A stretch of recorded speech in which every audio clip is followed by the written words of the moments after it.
Salut à tous, bienvenue dans ce nouveau numéro de l'UCJcast, le podcast de l'UCJA que vous retrouvez toutes les semaines. On parle aujourd'hui d'un texte qui se trouve dans l'Ancien Testament, dans le livre des Juges pour être plus précis. C'est l'histoire de Gédéon. Et on va s'intéresser aujourd'hui à Gédéon, on va voir que son œuvre, sa vie est vraiment riche d'enseignements pour nous. Mais tout d'abord, on peut dire qu'à l'époque où vit Gédéon, en fait, le peuple d'Israël est oppressé, soumis aux Madianites. Les Madianites, c'est un peuple qui est pas loin d'Israël et qui a vaincu Israël et qui les a soumis. Et en fait, on voit que ça, c'est une punition de la part de Dieu. Le peuple d'Israël avait désobéi à Dieu, s'était détourné de Dieu, et Dieu les avait prévenus. Et ils n'ont pas changé d'attitude, et donc Dieu les a punis. Pendant 7 longues années, Madian va oppresser Israël. Madian récupère le blé, récupère toutes les ressources, vient prendre des impôts, des taxes. Madian s'approprie tout ce que Israël possède. Et là, tout le peuple d'Israël va faire monter à Dieu des prières, des supplications. Ils vont supplier Dieu en disant « Seigneur, s'il te plaît, aide-nous, délivre-nous de cette situation.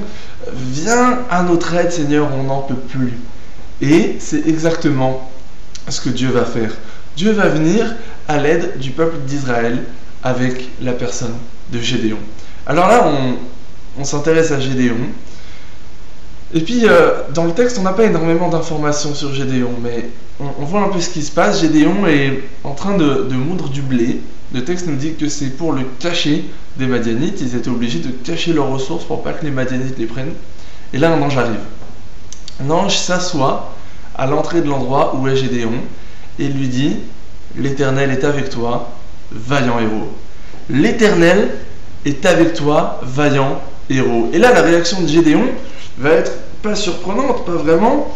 Je pense que à peu près la plupart d'entre nous, on aurait eu la même réaction, ou en tout cas une réaction ressemblante, puisque Gédéon dit, mais déjà, si l'Éternel est avec nous, pourquoi tout cela arrive? Et puis, quand l'ange va lui dire, va avec la force que tu as et délivre Israël, Gédéon va dire, mais mon Seigneur, avec quoi délivrerai-je Israël? Mon clan est le plus faible de Manassé et je suis le plus petit dans la famille de mon père.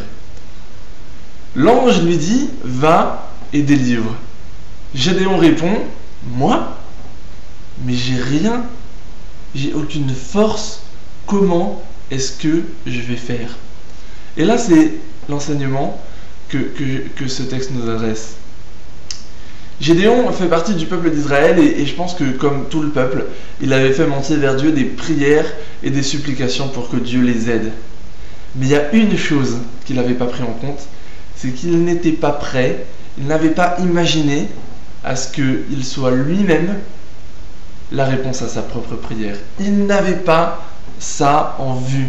C'était impossible pour lui que lui-même soit la réponse à sa propre prière, et pourtant, c'est ce que Dieu fait. Qu'est-ce qui va faire basculer les choses là? Parce que c'est vrai que Gédéon n'a pas vraiment de force, que sa tribu n'est pas grande et que tout seul il ne peut pas faire grand-chose. Mais qu'est-ce qui fait basculer les choses? C'est que Dieu dit à Gédéon, je serai avec toi. Je serai avec toi. Et là, c'est l'enseignement, il me semble, que ce texte nous adresse. Quand on prie Dieu pour des situations précises, quand on lui demande des choses, et c'est bien souvent ce qu'on fait quand on prie, si on regarde la proportion dans nos prières de choses que l'on demande à Dieu, et le reste, je pense que les demandes explosent largement le compteur.